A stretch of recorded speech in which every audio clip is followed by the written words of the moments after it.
Quels sont les 3 transferts les plus chers de l'histoire du football? Et on va voir si c'est un flop ou une réussite.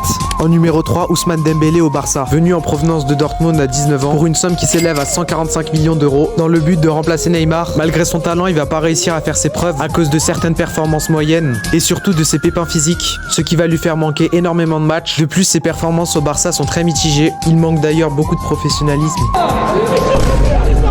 Avec seulement un but tous les 5 matchs, c'est également l'une des causes de l'endettement du Barça en 2021. En numéro 2, Kylian Mbappé. Pour vous remettre dans le contexte, après la remontada, le PSG veut se reconstruire avec des nouvelles recrues, avec le transfert de Kylian en provenance de Monaco en 2017 qui s'élève à 180 millions d'euros. Pour le coup, le reste appartient à l'histoire. Il enchaîne les grandes performances avec le PSG en battant notamment de multiples records et finit meilleur buteur du club avec 256 buts.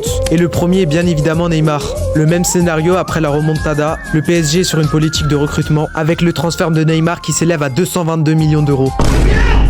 Évidemment, lors des premières saisons, c'est un succès, considéré comme étant au même niveau que Messi et CR7. Il survole complètement le championnat, mais en Europe, c'est autre chose. En effet, il enchaîne les blessures et va manquer énormément de matchs. Même s'il nous a fait rêver, son bilan est très mitigé et j'aimerais savoir votre avis sur son transfert.